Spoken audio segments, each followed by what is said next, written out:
Good evening. Welcome to the September edition of Your Questions Answered. I'm Michael, KB9VBR. And I'm startled. I didn't hear any music. Did you hear You didn't music? hear the music? I didn't hear the music. There was no audio for the countdown there. And Oh, oh great, wait a minute. Everything just crashed. I'm oh. Joe, 89 CDX. And the reason why I started was new laptop running tonight. So Oh, yeah. this is the So, first time with the show with this laptop. So I'm like, oh great, now it decides to crash just as we start the show, right? well, hopefully it works, and it works better than the other one. Although the other one Yeah. wasn't half bad. It's Well, the last show that we did, there were some problems, and it was doing other things too. So now that one, which is it's only 5 years old, that's my logging laptop. So worst case scenario, it gets rained on, or it gets left out in the sun and bakes.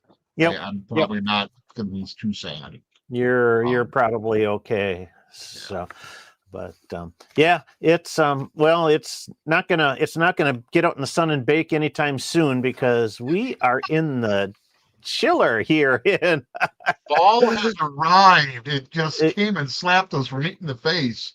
Like yeah, Labor Day got done. Labor Day weekend was a great weekend.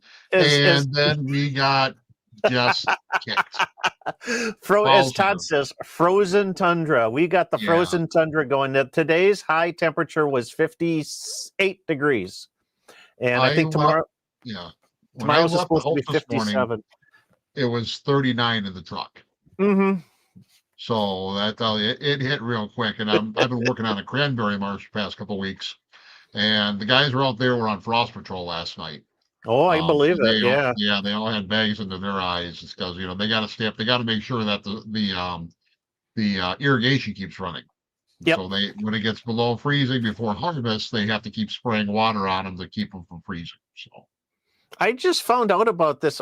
There was a story on the news. I think it was the other day last week. They were talking about the cranberries. So the cranberries, they ripen on the vine. They're kind of right now. They're sort of in that state between yellow and a little bit of red, and they got to keep them from freezing before the cranberries hit that bright red.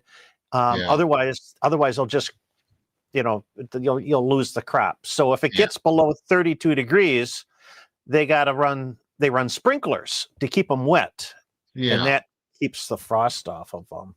Right. So I guess there's when water freezes, it's actually when it crosses 32 degrees going down, it's actually a little bit of an exothermic event.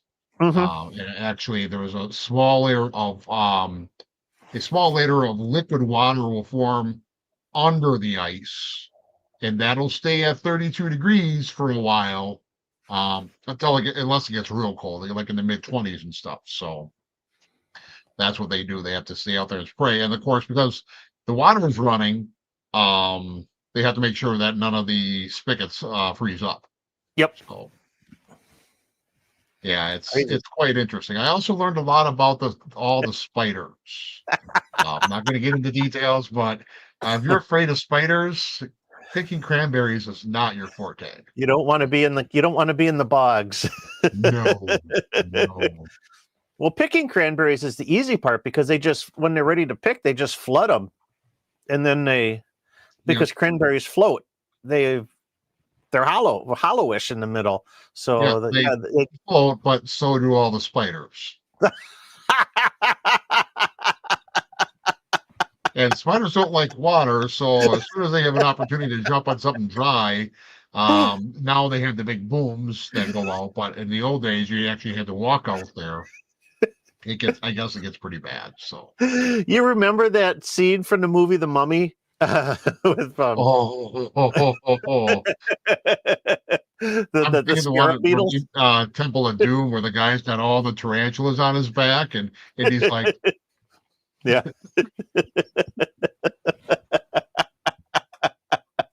Hey, we got lots of people rolling in here this evening. Don Z from across the river, in the lovely Twin Cities. B, Nasser down in Georgia. He's been on the air like crazy. I think the last 5 or 6 activations I've gotten the answer just about every time, which is great. Scout, let's see, Andy from across the pond. yeah, South Carolina. Jim, that's probably a lot warmer there. 58 degrees is a lot better than 98. I don't mind the cold weather so much, but I do enjoy the warm weather. But yeah, once it gets over 90 degrees, it's just that's for the dogs. So Or the 100% humidity. Ugh. yeah. When you walk outside to get the mail and you got to come back in and change your clothes, Yep. Yeah, ocean spray cranberries are also in New Jersey. Yeah, it's I drove. I'm trying to think. I think isn't the corporate headquarters in Massachusetts or something like that? But Wisconsin is like the second or third largest cranberry producer in the nation. It's I know Ocean Spray has 3 processing facilities in Wisconsin alone. Yeah, at least 3. There may be more, but at 3 that I can think of right now that I've been at. So I'll have to feature. I got a video idea that's kind of bouncing through my head for this fall. We're going to have to feature Cranberry Country a little bit, I think. So a Cranberry Fest at Warren's, I think, comes up. It might be the same weekend as the camp out. Well, there you go. It's not that far away. Actually, it isn't, is it? No. You can go get your cranberry on. Mm-hmm. Because I think the harvest, at least at our latitude, is probably going to start around the 25th of September. Okay. That's what they're saying. So be prepared. And then once those guys are harvesting, just get out of the way of the trucks. Oh, yeah. Right, yeah. Them little berries. Oh, Jason's asking, what is your location with these low temperatures? Southwest Florida, the low was this morning was 75, a high of 90. They said that, we're getting, what do they call that? It's the polar vortex. It's that same air that's coming for the polar vortex. Yeah. Get your polar bear, back up above the Arctic Circle there. So we dropped 20 degrees off of our normal, temps. It's just crazy. Yeah. Oh, Larry filled in. It's the weekend. Warren's Cran Fest is the weekend before. Okay. Yeah. So you got plenty of time. You could go out there and run a feature and do a couple fun. Yeah, I think I might do that. I just might, and do a campground preview or something like that. There you go. Mm-hmm. Nope. Todd corrects us. Wisconsin's the biggest cranberry producer in the country. Oh, are we? Okay. Huh? Well, now we haven't talked a single thing about radios, but you know more about cranberries than you ever wanted to. And Joe he loves Limburger. Oh, Limburger cheese. Real popular in Wisconsin. You don't see a lot of it. You got to get down to the southern part of the state, Monroe, New Glarus. There's a bar in Monroe. I think what is it called? Baumgartner's or something like that. Okay. Their specialty is cheese sandwiches, and you can get the Limburger sandwich. Limburger cheese. You don't eat it with your nose. So. Okay. Yeah. Interesting. I don't think I think when I was a kid, when we were young and there was no money, it was a slice of a Kraft single between 2 pieces of white bread. Mm-hmm. And that was a cheese sandwich. If you're lucky, you had some mayonnaise too. It's you're real lucky baloney. I've had Limburger. Once you get over the smell of feet, it's not a half bad cheese. Oh, well. Thanks for sharing. Feet. I think this week I had Gouda in the lunchbox. Gouda's good stuff. All right. Yeah, we should get to some ham radio questions. So if you've got ham radio questions, drop them into the chat. We'll try to answer as many of them as we can. We got some things we're going to talk about this evening, including, this is our 5th anniversary show. we've been doing this crazy thing for 5 years. Oh, speaking of which, Michael, I did Mhm. get you a anniversary gift. Where's Oh, mine? Huh? Where's mine? Michael, I am just getting really upset that I'm always second fiddle. You don't respect my contributions to this show, Michael. I'm supposed to be I'm the straight man. You're supposed to be the comic. I mean, well, you're carrying the weight. So Yeah, I'm you're carrying the weight here. You're just showing up and collecting royalties. collecting royalties. That's Say that in the scene, please. They've been making millions of dollars on this. that sweet YouTube ad revenue. Oh my gosh. Every time you look at our show, go, what the hell? Yeah.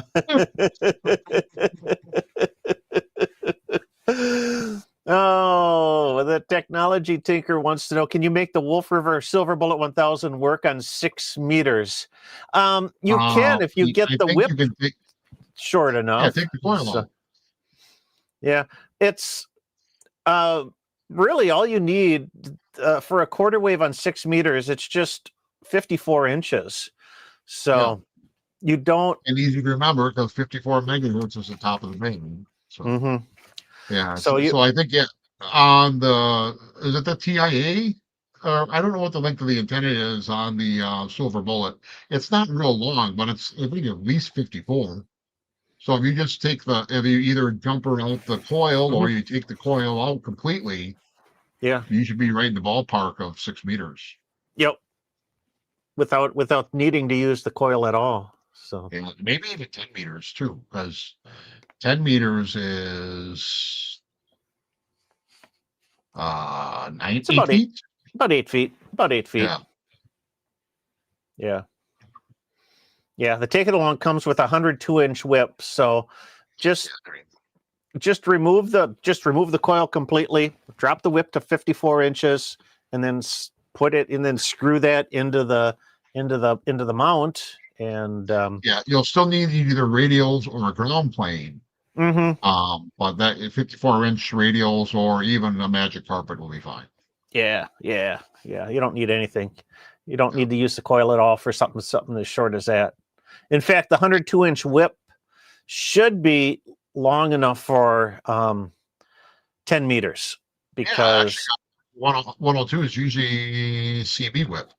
CB, yeah, Yeah. 96 So yeah, inches is 8 feet. So yeah. So if you can do CB, then you can do 10 meters on it as well. So mhm. there you Yep, go.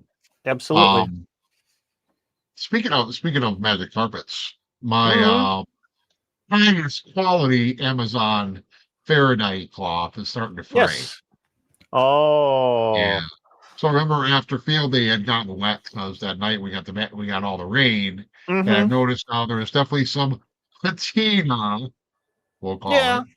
Well, at least tells me that there is some metal in it. It's Amazon. But yeah, I really sort of notice it's starting to fray. So I don't know if I should just go spend another $25 to get another one. If I should go get some window screen. Or I do have the foil tape that you would use for HVAC ductwork, Mhm. and I wonder if I could just go along the edges with some of that. Do I don't that. know. Do the Yeah. tape. If we had a Joanne fabric still, you could get a little bitty tube of this stuff called Fray Check, and just run Oh that. yeah. Or Joann's how? is officially closed now, aren't they? Yeah, you could have Oh, your I'm wife sure hem it. Yeah. Well, you have Michael's, or Michaels might have it. Yeah. probably Lobby, Ooh, lobby. right? But don't go on Sundays. Um, I guess I could do that, or off the Jungle website. But Yeah. I think I got bought the foil for the ends because I taped it and secured it to a couple of wooden dowels, so it's real easy to Hmm. roll out. But I think maybe I'll just use the rest of that tape and just tape the edges Yeah. and just see what that does. Worst case scenario, I gotta throw it away. You got to You throw it know, away. Yeah, well, Mm. you could. Mine's all frayed up. It still works. But Yeah. yeah, fray check. Have your wife hem it. That works. I don't know if my wife wants to be involved.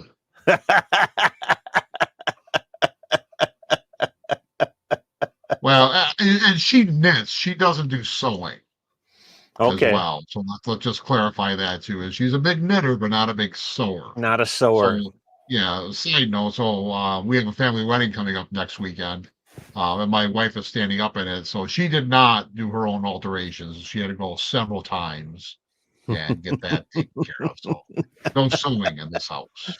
Oh, of course. So,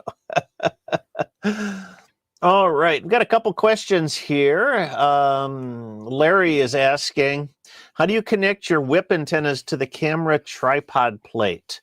I use a little adapter that has got a 1/4 by 20 thread on one end, and it's got the 3/8 by 24 thread on the other end. And Is you it can 3 buy by them 24? 3/8 by 24. Okay. So 1/4, so Yeah. 1/4 by 20 screws into the camera tripod plate, and then the 3/8 and then the 3/8 by 24 would screw into like the say the chameleons. Oh, I got it down here. You know, like their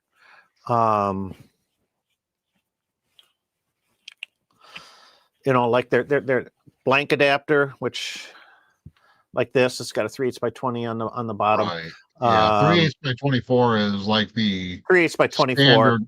Yeah, Yeah. that's a standard for just Mhm. about everyone's antennas, except that one that you had that was metric. And Yeah. so like, yeah, so that would be a great antenna, except that it's metric. Mhm. Because Yeah. why, Michael? Because we put someone on the moon, We put not someone the on the metric moon. people. Yeah. So you can get them at, let me see if I can find them. Nick I think if Mastercar. yeah, MasterCard, or I think anyone really. I think if you even go to like an Ace Hardware, you could probably find one, maybe. No, you can't. No, that's sad. Um, yeah. You've So tried, haven't you? no, it's just that it's um, they don't have that. I mean, I looked. I looked through the entire Menards catalog and I couldn't find such a beast. So Well, Menards ain't great for hardware, though. hmm? You know What what? was that? Menards ain't great for hardware. No, they don't. I'm pulling up the screen here. Let's see. So, all right. Let's see if we can find this in the McMaster car catalog. It is under. I knew the number at one time. So, I think it's threaded rods and studs.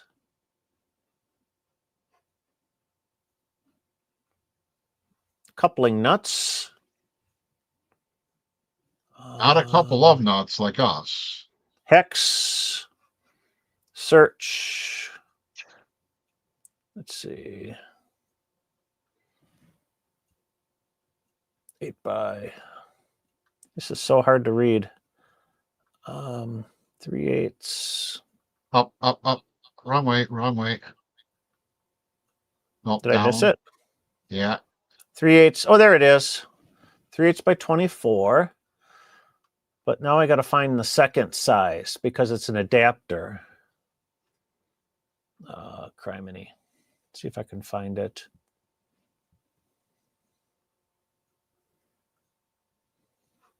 This is riveting television right here. Oh, I tell you. You're going to show me? Well, you can find it. You can find the adapters on the McMaster car catalog, and they're about $9 a piece, or you can buy them from Chameleon and spend like $25. So, Or I'll hold on here. I just also found it on the Jungle website, but where's the share button? okay. Oh, right here. Okay. I'm going to send this to you on our messenger here. Okay. See if I can. There. That's a long enough link. Oh, gee. Just click on it. I'm sure it's safe. But this is for adapting tripods specifically.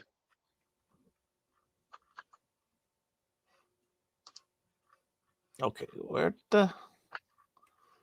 Oh, but that's a male. That'd be a female to male. Yeah, that would still work. You just need to get a 3/8 coupling then.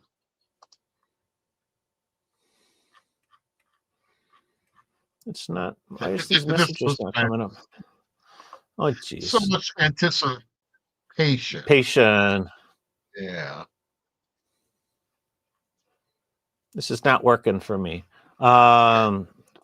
It's Facebook is not working for me for some reason. So, well, I'd have to look here. Yeah, Amazon doesn't. They might have them. I've had a hard time finding them. Like I said, if you drill down in McMaster Car, you can find them. So, and if McMaster Car has them, then Grainger probably has them too.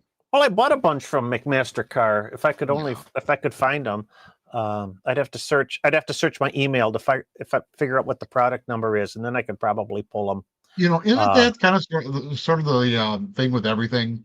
Like you go and buy something, and you search hard for something, and then you find it, so you buy several of them because you'll lose them, and then you lose all of them. Like coax adapters. When I clean this basement out, when I die, when someone cleans it out when I die, there's going to be so many coax adapters that they find in random spots. Because I put them someplace knowing that I would lose it. That's where I wanted them, and then I lose them. All right, I got the part number. Female. There it is. I'll see it. Okay. Michael, this better be interesting because we've wasted 5 minutes on this now.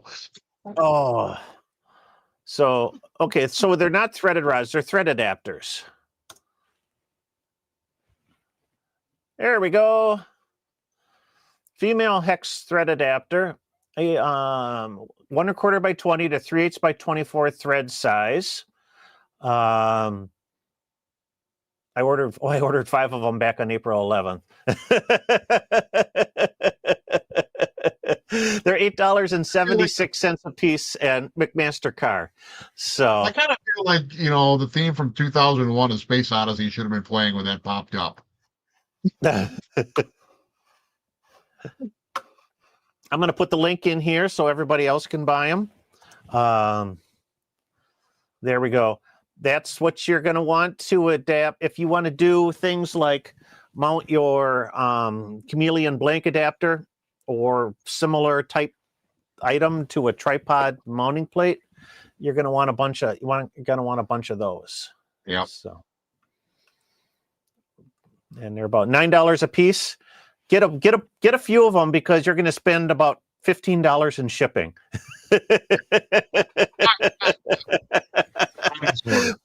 But you'll have them in the next day. Right. Well, honestly, someone should buy like 20 of them and just bring them all to the ham radio camp out. And then they'll have the market cornered. Hey, maybe. I can get them, because I can get it. They got a quantity discount. 10 and up is $7.59 a piece. So there. Now you're really saving money. Now you're really saving money. Buy more, save more. I bought 1,000, but then they're like $5 a piece. But you spent $8,000. McMaster Car's good stuff. Yeah. And we gave Larry 10 minutes of the stream. So it was our anniversary show. Anything for you, Larry, right? Anything. Oh, let's see. LMR 400, a good coax to use. Yeah, it's good. It's VHF, UHF. It's great stuff. HF, it's probably wouldn't be my first choice, mostly because it's the cost. It's a great low loss coax. It's not the cheapest, so and you don't, and it's overkill for HF, for most HF needs. So there's better places you can spend the money. Use probably something like RG213, which is going to be almost, not quite half the price of LMR, but it will give you better Well, performance on the HF bands. But I would say if you got a long run to an HF antenna, then you may consider LMR. I would not consider it for portable operation just because it is no, so heavy. And it's heavy, it's bulky, and it's expensive. We've said in the past, cheap coax is good for portable operations. yeah, But LMR, great for VHF, UHF, long runs for HF, but not something I want to put in a pack and carry out to a campsite.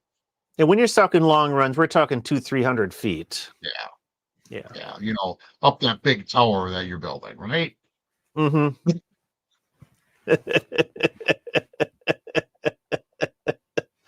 That But tower that Michael's had for 15 years and it hasn't been put up yet. So nope.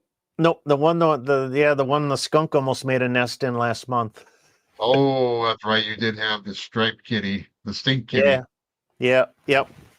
Yeah, you got lucky on that one. That could have been a major disaster. I closed the first thing when I first saw that. I closed the garage door because I didn't want the skunk in the garage. So the story of skunks. So when my parents bought their house first, it only had like a crawl space under it. So they did what everyone else in Wisconsin does. They jacked up the house and put a basement under it. Yep. So my dad came home and like the block wall was up, but they hadn't, closed it in it all the way yet. And he walked downstairs and there was a skunk in the basement. Oh. And it was like full on panic mode. So what my dad did is he found a big a plank and he put it down there and he spread flour on the top of it so he could see the footprints, know that it had come out. Okay. And then he closed everything up. Once he saw footprints, he felt assured because he wasn't going to go downstairs and scare the damn thing. Because that would have been the worst place for him to spray. Right. But yeah, so that's my skunk story. Yeah. So follow up on the LMR UHF GMRS radios. That's a great choice. Yeah, absolutely. For UHF LMR or even some heavier stuff is what you're going to want to use. Yep.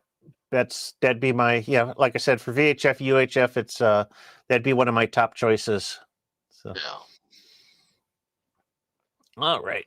I'm gonna click a couple. I'm just gonna mark a couple questions here because we're gonna come back to them. But first, we're kind of at the bottom of the hour here, and it's a good time to kind of acknowledge all of the important people that make this show go, and that's our patrons. You never acknowledges me. 5 years now. I acknowledge you every week or something. Oh, whatever. I get confused. This is going to be the Blades episode. Well, we have our patrons, the people that make the wheels spin on our crazy train, and I want to thank our new ones that came on board in the last month at the supporter level. The Bliss Ranch, Tom Maynard, Evan Fleek, Elliott, Kurt Sanderson, and Jen Zavoit. And at the friend level, Dennis Okturski. Thank you so much for your support. And then the ones that always go over and above, and that's our associate producers. And those are Larry, Taylor, Lyle, Mark, Michael, W4PHO, Michael, Mark, Kyle, Tim, Bill, Brian, Dave, Don, Joel, John, Conrad, Jason, and Scott. And thank you so much for your continued support for the channel. It really helps a lot. Helps pay for like these live streams. This platform is expensive. I got to renew it coming up soon. So it's and all the other stuff, the incidental stuff that just makes everything run. You too can become a patron. We got a lot of stuff going on over on the patron site. You get bonus content. If you like my Parks on the Air activations, you can watch end to end. Me make 100 contacts in a row. If that's your jam, there's lots of that over there. There's other behind the scenes stuff that's going on. And we got our free newsletter that anybody can subscribe to. You just go up there, sign up as a free member, and then every week I drop a missive. So A message in a bottle, if you will. a message in a bottle. Yes. And that's over at www.patreon.com/KB9VBR antennas. You can go check it out. And like I said, sign up for free. Get that newsletter. There's some great stuff in there that just fill out, over and above what you might find in the weekly video. And with that, we'll just take a brief message from our sponsor. KB9 VBR antennas are simple, effective, and affordable VHF and UHF antennas for amateur radio, MURS, public safety, and GMRS. Made in the USA with quality parts. Get yours online at jpole-antenna.com. Yeah. Here we are. Out of the messy bench back there again. It is a little bit messy. Oh, it's piled up. It's 4 projects deep, easy. It's not like 4 inches deep. It's 4 projects deep. That's how you know how deep it is. Yeah, I know. I got a big corner. I got a big corner that I got to clean out down here. And I was thinking, if it's a little bit cooler this weekend, I might tackle that project. We'll see how I'm gonna go with that route or not. Or are you camping this weekend? No, we're not camping. We were out over Labor Day weekend. Went down to. You usually don't do the amateur weekends. You try to stay away from the major holidays, I thought. Yeah, Memorial Day and Independence Day we usually stay away from. Labor Day is not too bad, and I got really nice. I was able to snag a really nice site, so I said, "Yeah, we'll go out Labor Day." Well, there you go. Yeah. Although you plan most of your trips way in advance, though. I try to. A few, yeah. If otherwise, it's once in a while. In the fall here, it's easier to grab a last minute weekend kind of thing. But otherwise, we're thinking like weeks or months ahead of time. Yeah. So. Or like February when we announce when the next Ham Radio Campout's. Mm-hmm. Yeah, and that's that's coming up. That's only a month away. Our annual Wisconsin Ham Radio Campout's coming up October 3rd through the 5th, and that's 30 days from today. We'll be sitting around the campfire. Yeah, and if you the good news, bad thing about the campout is that we're booked up solid. So we're at Buckhorn State Park in central Wisconsin on the beautiful Wisconsin River and Castle Rock flowage. So great. It's a great park. A lot of spaces. I think we've got like 50 people signed up for this weekend. Right. So this probably would have been a weekend that the campground would be next to empty. Next to empty. We packed it. It's next to full.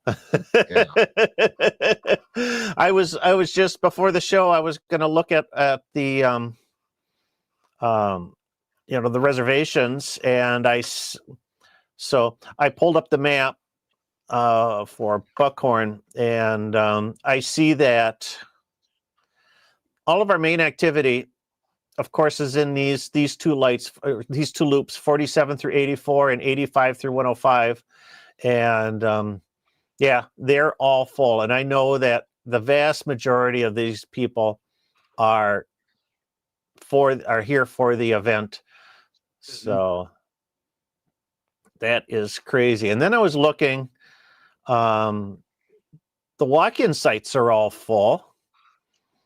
And over on, they've got some sites, some group sites and sites on the east side of the park, just like a half a dozen sites. And those are filling up too. So it's going to be quite the event. I don't know if these are part of our group or not. But it's going to That's be crazy. yeah, this is the third time we've done it, and it's just absolutely insane. What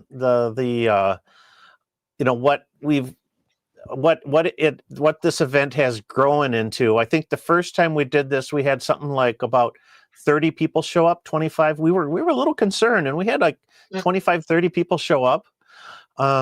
Last year, our second event at Brunei Island, we had like 40. Yep. Yeah, that was a big number. And now, we're definitely pushing 50 now. I think it's just we might have to figure out a way to scale this back a little bit, because it's just getting I don't know, this is out of hand. So. Wow. I don't know. Maybe not. I think it's going to be a lot of fun. We're putting some presentations together on Saturday afternoon. We're going to have, I got to finalize the details, but it looks like we'll have, Joe, you're going to do something. Yes, we're having a little roundtable discussion about the D90. So if you have a D90, you got questions or you got things that you found out about it, or you're interested, swing on by. We'll be talking about it.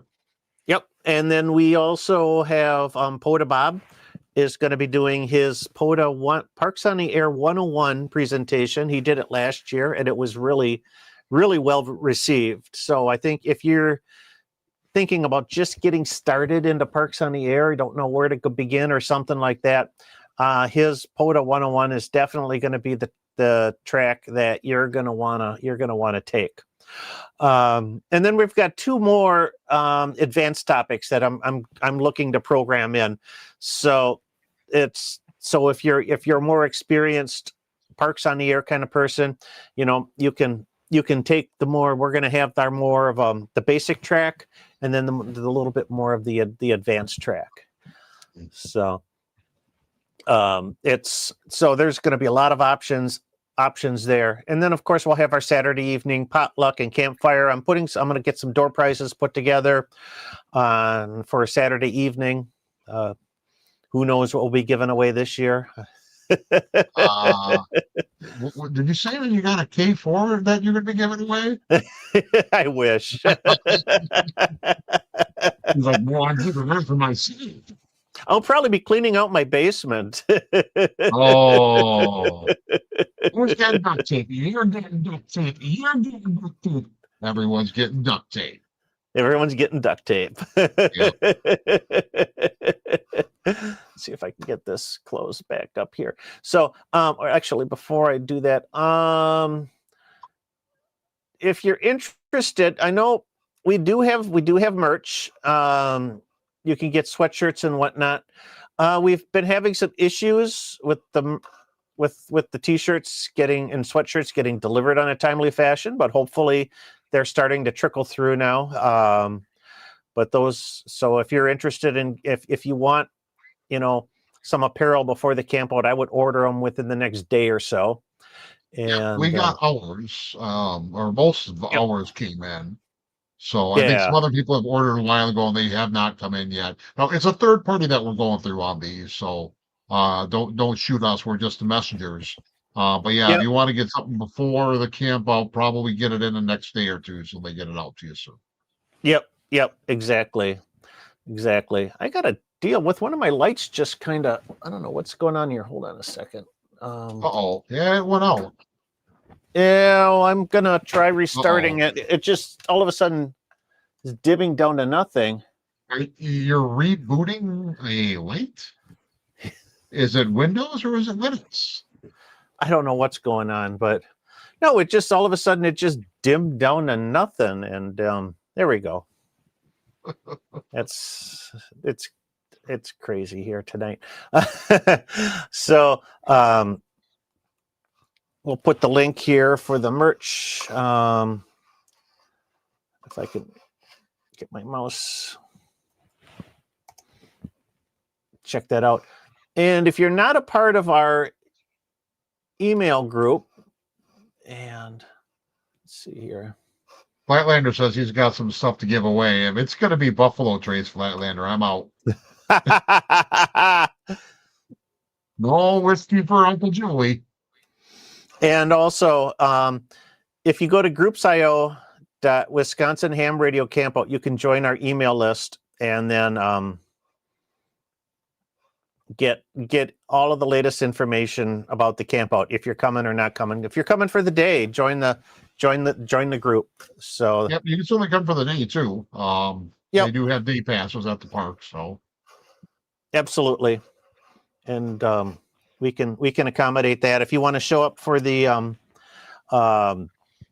the presentations or something like that, learn a little bit more, you want to walk around and see what other people are doing, go ahead, check it out. It's going to be a lot of fun. So absolutely, I'm looking forward to it. Third annual Wisconsin Ham Radio Campout at Buckhorn State Park. So Flatlander's bringing Eagle Rare. Whoa. We'll be sipping good. Right. Scout's got some giveaways too, so yeah, we'll have some good door prizes. Last year, everyone got at least 2 door prizes. Yeah. Yep. I think what happened was we had somebody bring in an entire box of liquor and wine that the kids loved it. They did. They did. Yeah. So, all right. So that's coming up. Before you know it, it's this September goes through so fast. So, yeah, we were just talking about it. It's 4 weeks away. That was I'm trying to figure out like my rest of my life the next month here, because I got a wedding and 2 birthday parties in the camp out in the next 4 weeks. So I was like, there's a lot going on. It is. It's a busy month. Yeah. Okay. So we got a couple questions about the FT891, and I'm going to grab them here from the Technology Tinkerer again. Would you still recommend the FT891 in 2025? I absolutely would. I think the radio holds a price point and a feature package that nobody else really is meeting right now. It's portable. It's in a relatively compact form factor, and it can put out 100 watts, which a lot of people like, to be able to take a very portable 100-watt radio out with them. And who else has got that? I mean, ICOM's 7300 is about $200 more. And it's 3 times the size. It's bigger. Yaesu's got their FT710, which is about $1,000 and is about 3 times the size. The G90, it only puts out 20 watts, which is, and the G90 is roughly about the same size as your 891. Yeah. And it's the G90 is going to be $500. Yeah, that's $500. I think. What is it? What's the 891 is about 684, 690 around that neighborhood. 690, depending on the day of the week. Yeah. Yep.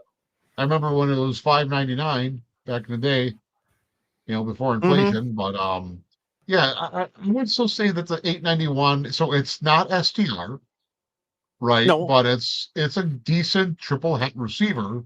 It's got a good receiver. It's great for portable operation. Yeah. So I don't see anything wrong with that still. You're not going to find anything for under $700 that's a full 100 watts and gives you that kind of receiver. It's a great rig for CW because it's got a lot of that. It's got a lot of what you need for CW built right into it. It's got 32-bit noise reduction on it. I don't use the digital noise reduction at all, but it's kind of I don't know. I think it makes the sound a little bit watery, bubbly Yeah, kind of yeah, sounding. So and if you're using it at a park, you don't really need noise reduction too much. not really. Not really, unless you got a really high noise floor to begin with, because Right. you're gonna lose a lot of your weak signal receiving in the noise reduction. If there's anything that I could really bemoan the fact, or complain about the 891, is it does not have a built-in sound card, and a lot of Yeah. people find that as a big problem. So if you want to use it for the digital modes, back, but it's not the sound card. yeah, It's just cat control, and that's like ridiculous. mm-hmm. Yeah, absolutely. Yeah, Because like you're right. That's that and the menus. yeah, It's typical Yaesu menu bliss, for lack of a better term. Right? but it's not that they're not that bad, because a lot of the stuff, it's set it and forget it. The only thing that's buried that is a pain in the butt is the power levels. There you got to get back into that menu in order to change. If you want to dial it down or dial it up. But the nice thing is that you can set the power for sideband, CW, and the data modes independently. So if you would like to run 100 watts sideband, 50 watts CW, 20 watts data, that's set it and forget it. So, Right. Yeah. So you got that there. Yeah, Nerdium says the 891 is 630 on Yep. gigahertz. 630 on gigahertz. Probably 650, 660 after shipping, and then you're going to probably spend a couple $100 on accessories. You're probably going to want to have a tuner. Mm-hmm. There's no built-in tuner. Yeah, that's you give that up for size. What do people say? Oh, just run a resonant antenna. You don't need a tuner. Well, there's always that. And I don't disagree with it. Yeah. Or you could just run a balun and just turn it down. But Yeah. No, it's so yeah, you'll probably at some point you'll want an external tuner. If you want to get into the data modes, you're going to want an interface like the little DigiRig. That's another $75. Mm-hmm. And then any of the other accoutrements that go into portable ham radio. Yes. Accoutrements. Yeah. So when I bought my G90 last year, I think for $450 or $475, you got the radio, you got the cooling kit, you got all the interconnections and digital control puck. You even got a little stand for it. Mm-hmm. Right. So for $450, $475 at the time, I think they're a little bit more now. The G90 was, killing it. And 20 watts versus 100 watts. Yeah. That's like 2 S units. It wasn't that big.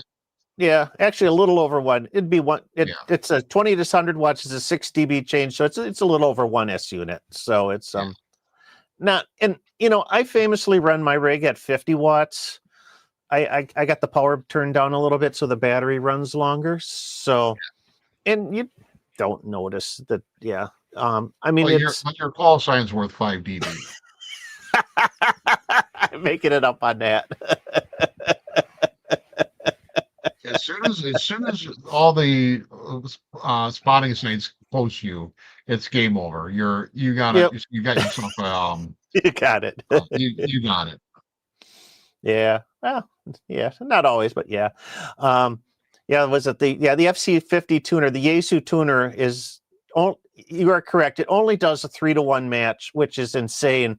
I would not buy that tuner, even though it's matched for the rig. I would not buy it. I would go with. Well, I use the LDG Z11 Pro 2 or something like that. Or get a manual tuner. Or a little manual. I got a little manual tuner too. Yeah. So I like my little the little tuner works really well. And a good 20 amp hour battery, and you can run all day with it. It's Yeah, good rig. I think it's certainly for portable operations. It is certainly relevant in this day and age. Yeah, absolutely. Mm-hmm. Now that Yeah. we've just completely gushed over the 891. Well, it's my everyday carry, I guess. Yeah. Well, when the 7300 Mark II comes out, you can buy the 7300 for $700. Probably. Yeah, so we were just talking about this new 7300 that was introduced. It hasn't hit the street yet. No. Um, So no, but we'll have to get some more information on that as it comes along because that's pretty fresh. But the 7300 is like a 7 or 8 year old design. mm-hmm. Like I was freshening up. It's close to 10 Interesting. years. I think it's been out for 10. That might be. I think people were getting real hot about it when I first got licensed. Yeah. Like, oh, you gotta get the 7300. Oh, you gotta get the 7300. Then everyone got the 7300 and no one wanted it. Everyone had it. So the Mark II has probably got some much needed improvements. It'll carry that line further for another decade, I guess. Right. It's kind of like the TS2000 when Kenwood came out with that. Mm-hmm. They had a couple different versions of TS2000. They made that thing for 20 years. Mm-hmm. I think they finally discontinued it because they couldn't get the parts anymore. Yeah. Wow. Is Kenwood even making radios? When's the last time they came out with something new? They got that HT still, and I think I think at Hamvention they announced a VHF UHF mobile, but yeah, I don't think they're the only HF they've got is that top of the line model. Yeah, their contest rig. Mm-hmm. Yeah, well, good for them. Good for them.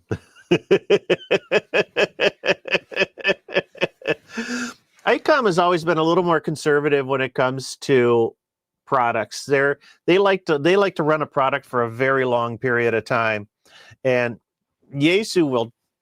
It seems like especially their VHF UHF rigs, they just churn those things like crazy. Yeah, they change models more than they change underwear at Yaesu. Yeah, that's for sure. But I still, yeah, the 891 has been around for over 10 years too. But yeah, it's still kicking. It's still kicking. Yeah. Mm-hmm. Yeah, I think so. The 891 came out just when they started discontinuing the 897 and the 857. Well, they made the 857 for a while longer, but they dropped the 897 when the 891 came out. Yep. Mm-hmm. So, absolutely. Nasser's asking, how far can you talk on a sideband 2 meters? You get there again. Well, VHF communications is primarily line of sight, but the cool thing about sideband is that you can take advantage of propagation like tropoducting, sporadic E, meteor scatter, things like that, and you can get hundreds to thousands of miles depending on the conditions. 2 meter sideband. You can do moon bounce. Moon bounce too. Yep. Right. So yeah, it's a very unique mode, right? But the people who do it can do some very interesting things, especially with tropoducting and playing the weather card. So, but you got to get into a group of people that are all doing it together, right? Yeah. You got to find other people into that niche, and there's groups out there. There's like the VHF UHF societies out there that you want to find one in your area and start working with them because a lot of those contacts are scheduled as well. Yeah. But thinking about just normal everyday sideband, and what was that? A few years ago, you were monitoring the 2 meter sideband frequency was at 444.125 or something, and you caught a guy down in Chicago. Did I? I think you did, because then you told me to turn on mine, and we were listening to this guy. Oh, I don't know if I remember that. I can tell you a 2 meter FM story. Yeah, but that This was is that about was a, mhm. this was 8 or 9 years ago. There's a local Sunday night net on a repeater here in central Wisconsin. And a couple weeks beforehand, we'd have been getting some check-ins from the Twin Cities, which was like 3 hours away from us, so like 120 plus miles, which is far just for FM, Mhm. right? But then this night, we started getting the Twin City people check in, and then it was like Brainerd, Minnesota. Then there was like Fargo, North Dakota. Then we got one all the way from Omaha, Nebraska. Yeah. Oh yeah. The band that month was just insane. It was some of the best 2 meter propagation I've seen in a long time, or probably ever will again.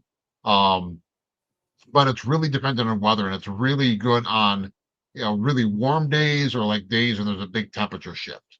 Yep. So, but yeah, there's so Absolutely. many things you can do on 2 meter sideband, but you have to kind of get into a group that does it, because if you're just Yeah. going to go out there and call CQ, you're going to have problems. So you kind of want to get some schedules down or go out on event days.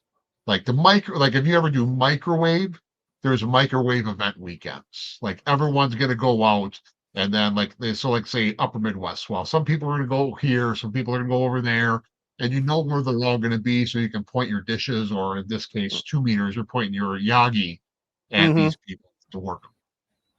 A lot of times they'll carry 2 meter with them to sort of coordinate the microwave signal. So Mhm. yeah, uh, yeah, but yeah, 2 meter moon bounce is going to take some massive power. It does take more than your average amount of power, definitely, for moon bounce. But 2 meter digital, 2 meter digital, you don't need to have massive power to do moon bounce. Like 100 watts, 200 watts, and a couple stack Yagis is all it A really couple stack, takes. yeah. So it's within the realm. Yeah, but Yep. sideband, definitely you're going to need the big guns. So Yeah. all right.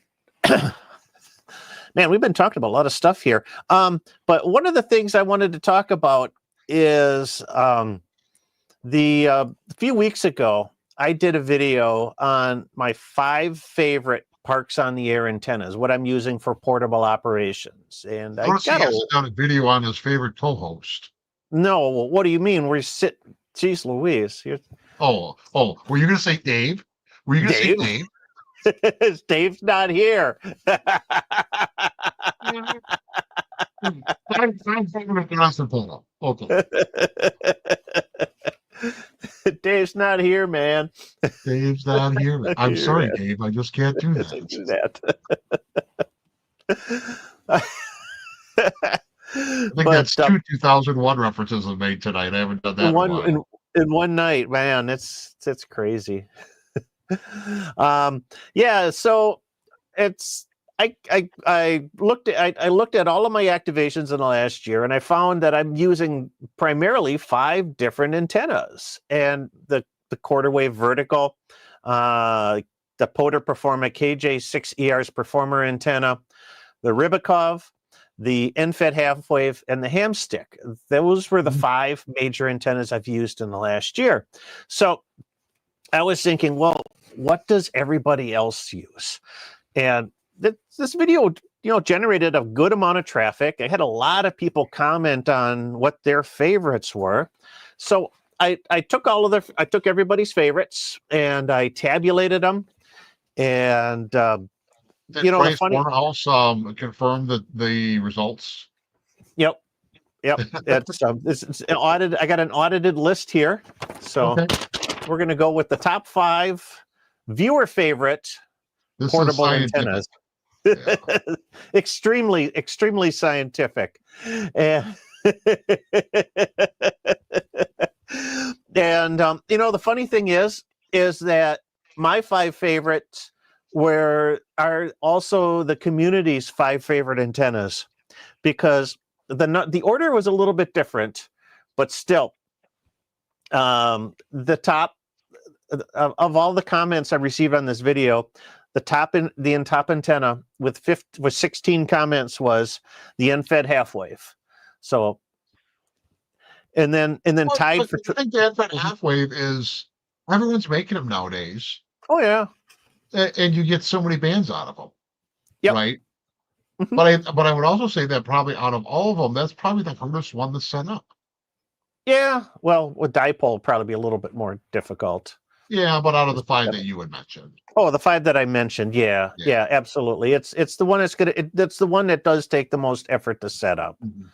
because you need a support and an anchor point and something, Right. the space, for 60 some feet for a 40 Mhm. meter end fed half wave, Mhm. but you get 4 bands without a tuner. And so it's a very popular antenna. Yeah. Um, tied for second and third place, the Performer antenna. So that one is really, that's, Greg's Performer is really the up and comer. People really love that antenna. And then the quarter wave vertical, the ground mounted vertical. Mhm. Just Those your two. standard whip, Mhm. or like a 17-foot whip, or like 17-foot 17 whip, footer with the sporty 40 coil. Sporty 40, Wolf River, Silver Mhm. Bullet, Magic Carpet, Faraday Cloth, or ground radials. I didn't differentiate between those, but yeah, that's your between that. But those were evenly tied, neck and neck. The Performer and the quarter wave vertical, and then third place with 6 comments was the Hamstick. So people really like that convenience of the Hamstick antenna. Right. And if you just have a mag mount on your tower, Hmm. that's just super easy for just doing the in and out put activation, Oh especially yeah, like in like parks where there's like a lot of traffic and you don't want to set up a full antenna. yeah. Hamstick works great on a cover. Yeah, yeah, yeah. Like I said, a lot of times that's my winter antenna because it's just sets up so fast. And I bet And you you there's know a it. lot of Yeah.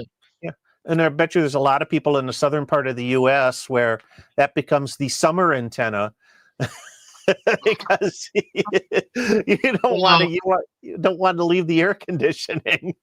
I've noticed I can't. So I primarily like operate out of the truck, but I can't have the truck running. I get too much noise. Hmm. At least with the G90, and we talked about the G90 and some of the issues with filtering it has. Um, it's not a lot of noise, but it's like an S2, S3 noise, Yeah. and especially when you're out in the park, that really steps on a lot of those weak signals. Yep. But just Yep. my opinion. It does, yeah, and the 891 has got a really good noise blanker, but too, running the noise blanker can cut your sensitivity a little bit. So, especially when it's actively blanking the noise. And then number 5, the Rybakov. Um, Mhm. so people like the Rybakov. It's a great antenna for the upper bands, and the upper bands have been hot for the last couple of years. It's a Yeah. 25-foot vertical whip with the 4-to-1 transformer at its base and a few ground radials. But yeah, Yeah, I'm not. I'm gonna say that I've tried to Rubicon a couple times. I'm not 100% sold on it yet. I got to get a good outing with it, I think. you got And to I think get the two on. times that I've Yeah. tried out, I've winter field day. I tried to Ribicoff, and I think we just had some problems that day band wise. Hmm. And then at field day, I tried it again, and I think just it's not. I think we were saturated in the field day. Yeah. Not saturated like we were too drunk. I mean, later tonight we Well, kind of did that, there but was that like too. the bands were saturated with so many things on there that it really didn't cut through as well as you'd like it Hmm. to. Yeah. So, I think that antenna works best if you're really going to want to focus on the upper bands, 15 and 10 meters, and yeah, especially 15 and 10 meters DX. yeah, And that might not, that may not have been the best choice. A DX antenna may not be the best choice for field day where you want to kind of focus on within North America itself. But yeah. yeah, And the other thing, no, my other field day problem is I did primarily CW, and I'm a very mhm. rookie CW operator. So my numbers, when you ever watch that video, are not to be taken, at heart. I mean, Yeah. I suck, but not that bad. And then some of the other antennas mentioned were the that got these next three got 4 votes each: the dipole, the NFED random wire, and Yaesu's ATAS 120. Yeah, the 120. Huh. Okay. Yeah. I'd put that in the same boat as the Hamstick, performance wise. And Yeah. I had a 100, basically the same thing, and yeah, we'll just go with that. yeah. And then some of the other ones that just got maybe 1 or 2 votes was Chameleon's tactical delta loop. Somebody likes to take doublets out, like a No, 40 meter and an 80 meter doublet antenna. where do you get the real estate to do that? He Some, preferenced some, he preferenced it by saying, "Well, I'm going to go out for an entire weekend, so I'll put up a okay, but you're I'll put spending up an a hour doublet." getting it in the air. Yeah, absolutely. Yeah. Greg's Challenger antenna, which is an off-center fed vertical. The Chameleon M-Pass system had 1 or 2 people use that, and one person said the DX Commander. So set that one up. Yeah. But yeah, that's so really good. Yeah. 3 people said I missed this one, the JPC 12, which is like the Japanese version of the Wolf River coil. A few people like to use that one too. So Flat wants to know where the Wolf River coil comes in. That would be I class that one with the quarter wave vertical, the ground mounted quarter wave vertical, because that's typically where you see it deployed most often at. So really interesting. I guess what I found interesting is that my choices were really quite similar to viewer choices, the community, and but just the order was sort of switched up a little bit, which was really, really interesting. So Yeah, I think what I see over and over again, both of from our activations, watching other people's, and like on social media, is that it's the same 3 or 4 antennas basically, because antennas can be simple or they can be really complex. And I think for the most part, everyone likes simple when they got to go where they're going to do a park, right? Yep. You don't want to spend 3 hours setting up. No, I'd rather be on the air than spending all that time kind of fiddling and futzing to get an antenna on the air. That's why, I like the NFED half waves, but it's seldom my first choice, just because of that reason, and then I gotta get out the rope bag, I gotta throw the line, I gotta recover all that stuff when I'm done, and Right. If you're going to set up for a weekend, then yeah, sure, that's great. Especially like you always like to do the low bands late at night, and that's what you need. That's what you need NFED halfway for. But for just like an afternoon in the park, I don't want to do that. Me neither. There's a Flatlander says, yeah, QRP in the summer and having 4 bands helps when the conditions change. It really does. And I like the ability to get like 15 meters. When 15 meters is open, that NFED is really good on 15 meters, potentially the 10-meter band, or to drop down to 40 meters if need be. So yeah, well, you can do that pretty quickly with the POTA performer. You can do that with the quarter wave vertical. Yeah, I mean all these antennas they allow multiple bands, 40 and up, right? There's not a lot of 80 meter or 160. You know what I mean? Yeah, Again, it's ease of use, I think. Yep. No, it really is. So that was kind of cool. So I found that interesting, and I just noticed my microphone is going to die. So I'm gonna change the bat. I will do shadow puppets. Dude, this will take about. I'm going to lose sound for about 15 seconds here while I put 15 seconds. 15 seconds. And while I'm here, I'm going to talk bad about Michael. Oh yeah, he's saying something now, isn't he? You know, me and Dave have been planning on taking over this when he meets his unfortunate end shortly, right? And 11, 15 12, seconds. 15 seconds. 12. It's still work. Oh, Fortunately, it was on my body and not on the not on the camera. So yeah. Well, that's how you can tell it. Someone asked earlier if we were live. We are certainly live. we are live. I don't know if we're alive, but we're live. We are something. So I think I'm still recovering from the Labor Day weekend. Like I've just been dragging all week. did you go anywhere for Labor Day? No, I Or was no? home all weekend. Oh, gee. It was just me and the dogs. It was a quiet weekend. I did a little POTA, kind of putts around the house. Yep. I didn't Yep. do anything excessive.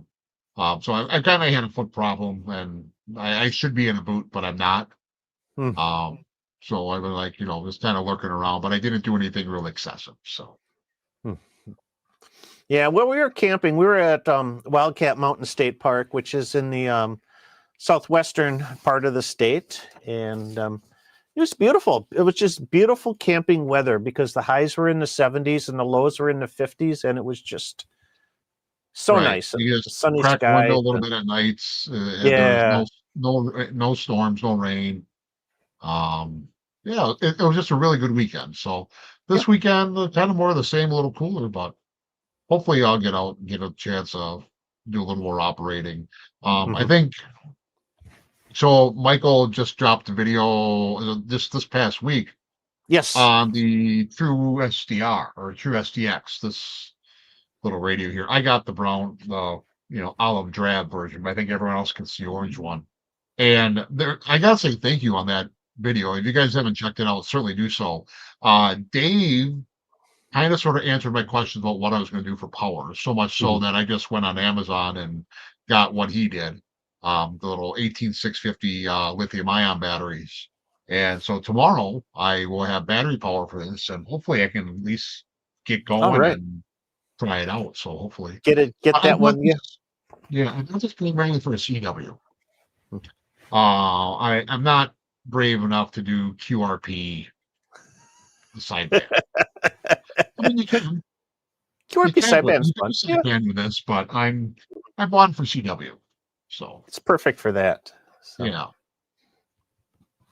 But yeah, if you are interested in the true SDX or QRP in general, I think that video is a very very good video. You want to Mhm. check out. No, it's good. It's because Dave's been using his TRU SDX for about a year now, and I mean, I bought mine on a lark because it was a Prime Day special, and then I showed it to him, and then he was kind of dubious, so he picked one up, and he said like, "Holy cow, this thing is a load of fun!" Yeah, And he and just then he tore it totally apart, and then he went he back to tore saying it was dubious. both feet. He jumped in both feet first, and it's like, Oh yeah, now it's his baby. It's his tool, right? yes, It's yeah. not a toy; it's a tool. So, But no, he's all over on it. So like, I think I am. That's gonna be my plan is to make a little kit like his, probably not a cigar box. But we're gonna pack it together and then maybe we'll have that out at the camp out as well. yep, yep. No, speak of the devil. Dave's saying, how about a no 20-meter POTA weekend? I swear. Oh, yeah, that's any weekend that there's a major contest, Dave. Duh. Yeah. We've been suffering through the doldrums for the last 3 months, 4 months, and 20 meters is the Oh, only band that's actually done anything. It's yeah, and so, 20, it's trying to do 20-meter phone on a Saturday afternoon oh, is awful. So this, I yeah. mean, and then Nick Brothers versus past weekend, was it both the Colorado and Kansas QSO parties were going on at the same time? right? So like you couldn't Yeah. find a spot to call. It'd be No. great. Yeah, you could get your 10 by, calling Colorado and Kansas stations. But other than that, yeah, it was hard to make contact. Yep. Yep. Well, now that the sun is starting to set a little bit earlier, I'll probably take a few evenings, do some 40-meter stuff, because 40 is really starting to shape up again in especially late shift. It's Yeah, 40's been yeah, 40's been so tough during the summer months, and I mean you could run. You mean back in July you could run 20 phone up 10 o'clock at night, 10 o'clock at night if you wanted to. yeah, So yeah. Or if you're on at night on 40, you're on FT8, right? hmm well, Yeah, usually if I'm camping at night, yeah, after it's 8 o'clock or so, I usually shift over to the digital mode because I'm not feeling like not feeling like talking or I don't want to disturb people. So right. Or you've had a couple of imbibing cocktails. that too. Yeah, It's easier. You can't slur so much when you're mouse clicking. yeah. The keyboard takes the slur out, right? Yep, that's right. So, we were talking about band conditions here, and we just got a message that came up from Tom Pat. Got my license last November, and this is my first summer of experiencing the bands. Well, congratulations. Yeah. I feel like band conditions have been harsh. Is this the norm, or is this because of the peak of the solar we're at? This Well, is no, if because you're on 20 meters, that's just harsh. no, this is because well, we got a couple of things going on here. This is the peak, and you take the peak for the good and the bad, and we've talked about this in previous live streams. But when I mean, you get great numbers like all of these sunspots, the SFI up in 2-300, which really enhances propagation. But because of all of the solar activity, you get those flares, the CMEs, the solar winds that just totally at the same time just totally trash the bands. Yeah. And then you end up with another phenomenon that happens from about May until the end of August, early September, called the summer doldrums, where um, because the days are so long, the ionosphere is just so supercharged. It never it never lets up, and yeah, the only band that really functions reliably is 20 meters, Yeah, and yeah. So I mean, starting now through the next, 3, 4 months you're mhm, going to see a lot more on 40. I think you'll see a lot more on the work band 17, 30, yeah, 12, and even 75, 80, and 60 meters if you're into that. 60 meters will probably start to open up too here soon. yeah, So, yeah, the summer doldrums, the sun is up so long that the F layer, because the F layer during the day is two layers, and then at mhm, night it kind of merges into one. Well, there's so little time for it to merge into one to get that good, solid, high reflective point, that it really just never forms. So you yeah, don't get good DX on 75 and 60 in those lower bands. Um, so, take it as what it is. But as someone just pointed, the sun giveth, the sun taketh away. Thanks, 45. yep, Um, yep. so and that's like when you're at the top of the cycle, bottom of the cycle, it doesn't matter, right? No, Sun giveth, the sun taketh away. take it away. Yeah, yeah. So it's now that I think we'll look at this next, probably in the next month again. We'll look at where our sunspot numbers are, but we're starting that trend downwards And towards the march towards the solar minimum. It's going to take a few years, but we can enjoy it going down just like we enjoyed it coming up. Um, Sunspots will be diminishing, which means solar activity will be diminishing, but we're still going to get a lot of great activity for the next 2-3 years yeah, on on like 15 meters, even 10 meters. 20 meters will be a lot cleaner. So you'll see that shaping up now that we're approaching fall and consequently the winter. The low band will start to clean up a little bit too. 40 meters will be a lot, you'll get a lot more activity. So it's when you're at the top, it's very good and it's absolutely terrible at the same time. And then the slide up and the climb up and the slide down, you get more good than bad depending. As long as you don't have a bottom like we did a few years ago, that was the worst. Yeah. Going months without any sunspots. Ugh, terrible. Yep. Then it's really when we get down to the solar minimum in about 5 years, you'll be asking, well, yeah, where is everybody? Well, we'll be back on FP8 like we were 4 years ago. Yeah, everybody will be crowded on FP8. Everybody will be crowded on 20 and 40 meters. Yeah, it'll be like that for several. It'll be fine. It'll be fine.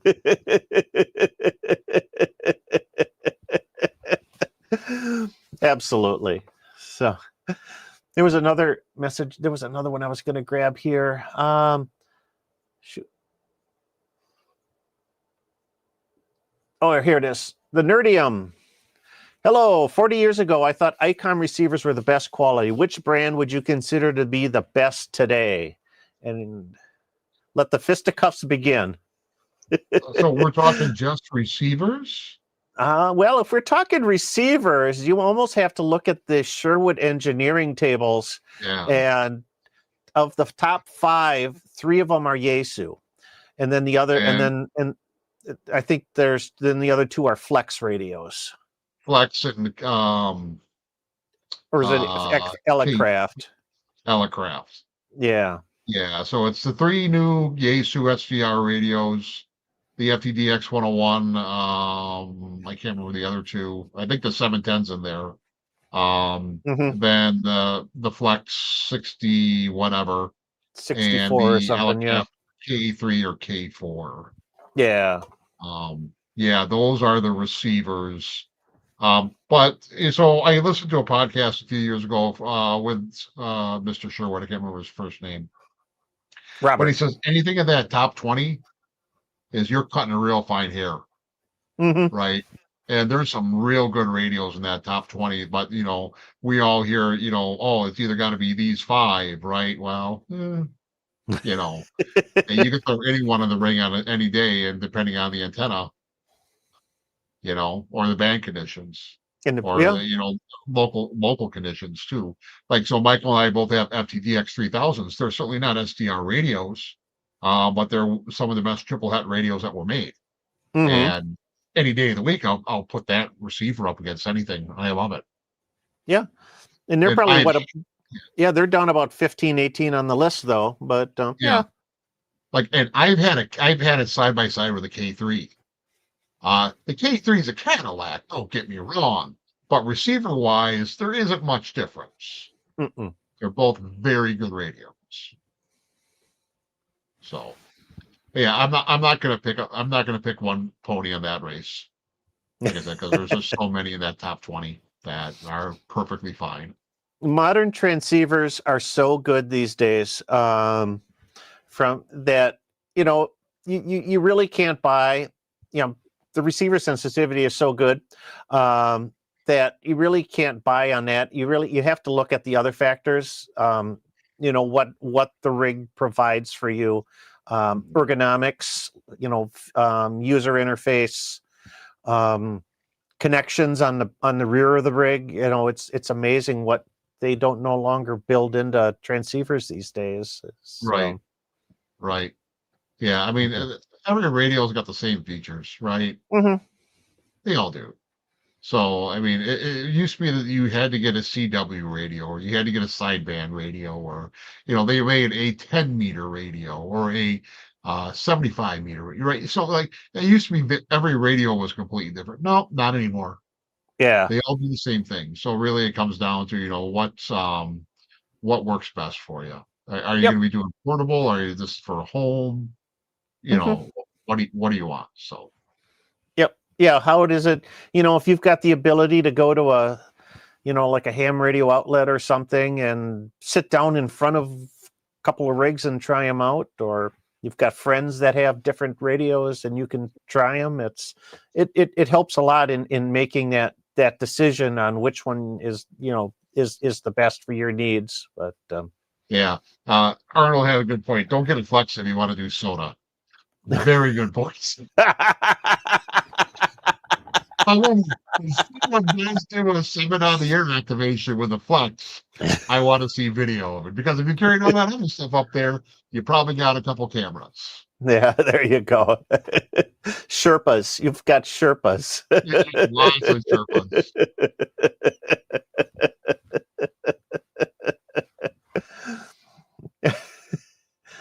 Yeah, let's see. Yeah, it's make a list of radios that fit your operating style. See which ones are closest to the top. I think that's a really good Yeah. way to kind of approach it, because Getting in that top 20, top 25, wonderful radio. Mhm, And as long as you treat it well, it'll last you a lifetime. mhm. So And the Sherwood list is not the arbiter of what is the best transceiver out there, because he's just looking at receiver sensitivity, and like I said, there's all these other factors. So yeah, sensitivity and selectivity. And yeah, remember that from your general or your extra. That's yep, what they're looking at there. yeah.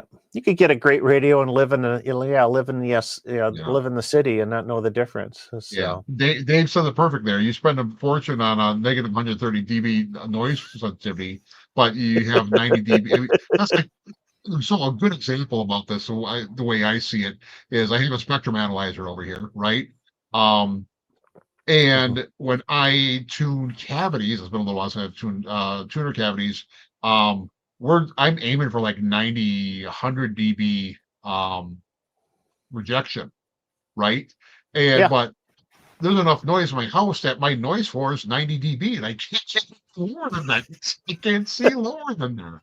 And it really is kind of frustrating. Like, I would have to basically turn everything else off in the house to get that extra 10 dB. Mhm. So, but yeah, Dave's a retired broadcast engineer. He knows the numbers. He sees it just like I kind of see it there. And Yep. yeah, you can have the greatest. You can have yourself a Ferrari, but if it's a gravel road and you're driving on, yeah, well, you're kind of out of luck. Yeah, yeah. Well, Dave's primary rig in his shack is an ICOM 7300, so it's he's Yeah, all he and that fits into, well, it works in my noise floor. So yep, yep, yeah. The previous radio I had in here was another good radio. It was a ICOM. Oh gosh, I can't even remember. It was an ICOM, right? I can't think of what it was. It was like a Pro 2 and a Pro 3, but it was the original version. Um, okay. anyways, I had a hard time with streetlights and neighbors' TVs. Oh It would yeah. cause S9 noise all the time. I got the 3000, and it had good roofing filters. It's not the 703 Hammond-Kilohertz. Mhm. 756. 756. Yeah, Yes, yes. yeah, that's what it was. ICOM 756, but it didn't have the selectivity and the out of band rejection as the 3000 does. So that helps me a lot. But still, I got noise. I can't hear everything here. But I'll go out into a park or into like a natural area where there's nothing with a G90, and the G90 is not a superior receiver by any means. It's No, a good one, but no. not superior. But then I'll hear everything at S1 and below. Yeah. Oh yeah. So Yeah, yeah, and that's the beauty of the park, and that's why I think that's why your 891 has got the staying power, is because you take it out into the field, it doesn't matter. It doesn't have the right. the the best receiver out there. It doesn't have the capability of hearing a mouse fart, but Right, it's but it's still, rugged and it's reliable and it'll work. and there's, and you take it out to a place where there's no noise, and you can pull out that 2x2 signal, and Mm-hmm. Absolutely. mhm. And yes, 45, you're supposed to remember. In fact, after you get your general lecture, then it's what it's actually supposed to make sense, right? That's right. So you make those connections. Absolutely. I'm still making those connections 10, 12 years later. Like, oh, we learned about this once, right? Yeah. Yeah, Like some that's of that the stuff I taught on like the ham prep classes. Like I didn't know what it was, and then I run into it, like, oh, now I know what I was talking about. now it makes sense. All right. One more thing we kind of wanted to do here before we start to close her down, but I got an email the other day, or actually no, I think this was a comment online. It was about common mode chokes, and we've talked about common mode chokes in the past. Oh, But I thought again it was, Joe is still the best sidekick there is. you're still on that, aren't you? Only for this month's episode. Beat that horse until it's. Oh, do you Anyways, remember? more chokes. Yeah, we're going to talk about common mode chokes, but do you remember, Rebecca? Oh, geez, now I can't even speak. Do you recommend a choke on both ends of the feed line? Of course, if you're using your braid, the outside shield as a counterpoise, you wouldn't.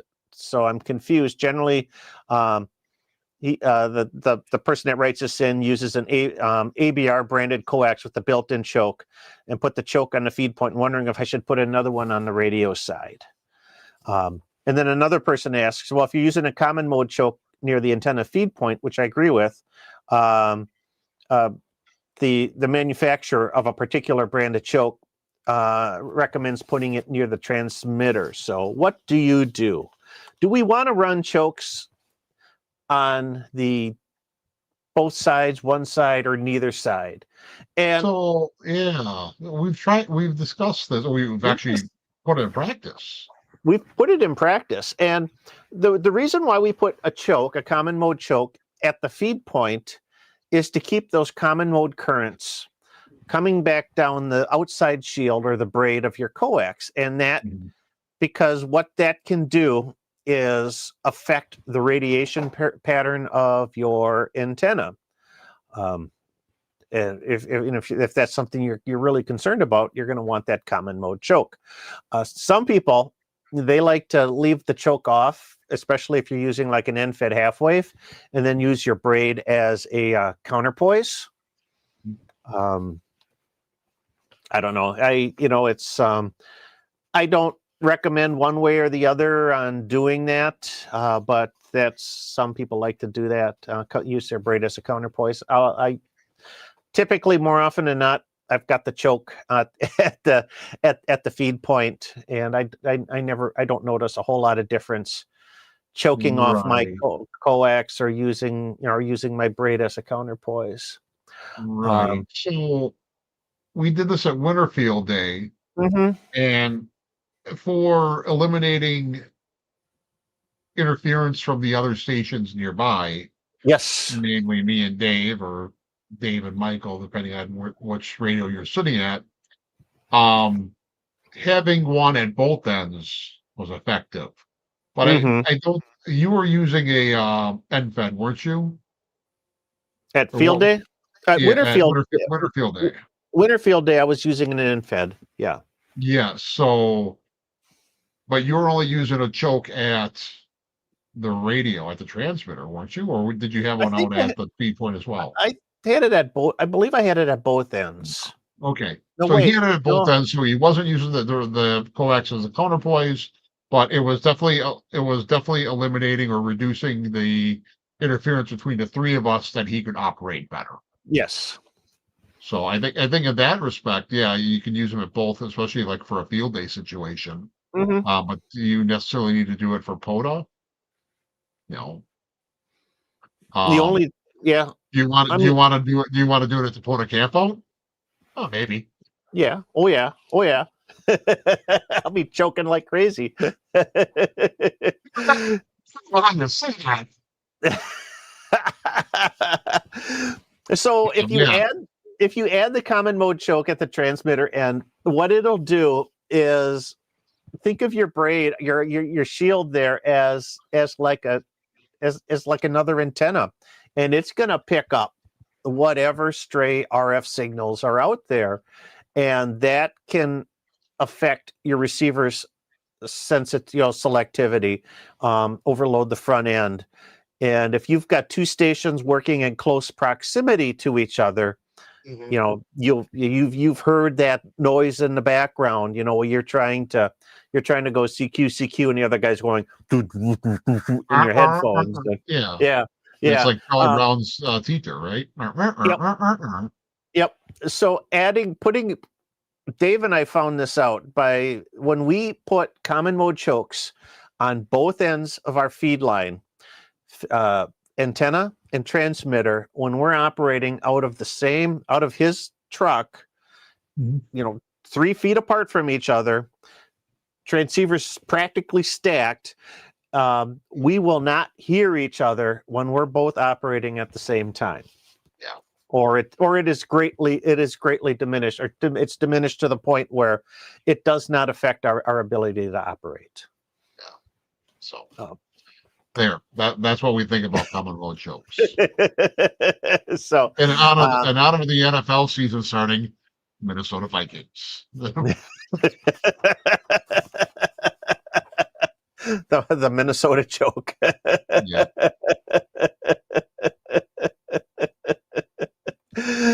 Putting the common mode choke on my feed point stopped the transmitter from opening and closing windows and programs on my PC. That's a very Yes. good point. Yep. Yeah. Yep. Like I always said, we used to have the problem with DirecTV used to change channels when they keyed up on 40 meters. Yeah. And I get I've at home here, I get a lot of urban noise from the neighbors and whatnot, and I put a choke on my transceiver, and that does reduce some of that urban noise a little bit. So good things to have.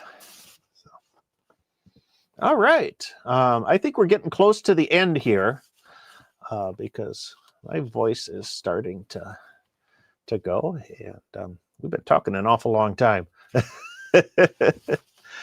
Well, the thing I have noticed too is that, now that, it's starting to get cooler, the nose is running again, right? The nose is running again.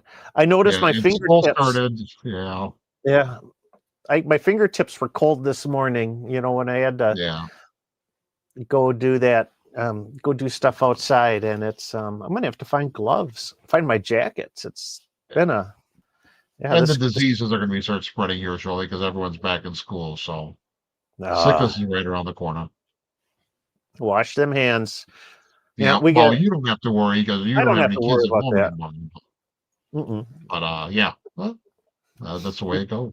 None of them urchins to bring home illness. Just wait till your urchins have urchins. Nah, I don't know. I'm not waiting for that. That's not something I'm looking towards. Oh yeah, but Christine probably is. I don't know. No, we were complaining about the screaming kids at the campground last weekend. So we're Oh, we're you those two kind old of people. biddies. Yeah, Yeah. we're those kind of people. Get off my lawn. Get off my lawn. Well, our next live stream's coming up on Thursday, October 2nd, and that's like pushing right up to the camp out. So we'll have to. Yeah. So are you going up Thursday night or what is your plan? I reserved Thursdays, so at the very least, I could come in early on Friday morning. I don't, because the state parks now have 3 p.m. setup time. They enforce that, so I wanted to be able to get in early on on Friday. But I don't know. I might go up Thursday, but then if I go up on Thursday, then it's going to be hard to do the live stream. So Right. Well, we'll figure it out. So we got a might do month. something. Yeah. So something might happen for October's live stream. So all right, but that is that's about it for this month. And thanks a lot, everybody, for hanging with us for the last hour and a half or so. It's been a pleasure. We had some great questions and great stuff to talk about. And I always look forward to these sessions. You know, we've done them for 5 years now, so who knows? I didn't think we were gonna. I never thought we would last this long. Right, this was like pre COVID. We had this idea of drinking beer and talking about ham radio, Yeah, and, yeah. and Well, then we're we like, were getting. it'll never work. It'll never. We never. Yeah, And, because well, 5 years. it was Yeah. it was COVID, and you get sick. You know, you wanted to see people again and whatnot. Right. And Yeah, it was so, something else, but it's been a pleasure, and here's to 5 more. yeah. So we'll keep. You guys keep watching. We'll keep doing. That's what I always tell people. Right. So Right. I don't know what you'll be watching in 5 years, but we'll keep doing it. we'll keep doing it.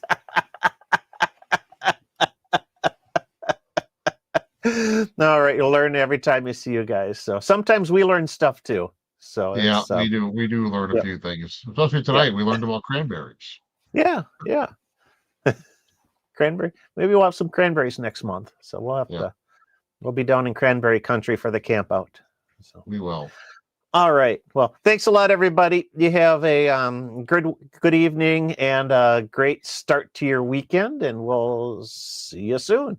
So I'm Michael, KB9VBR. And I'm Joe, KD9CJX 73. 7-3.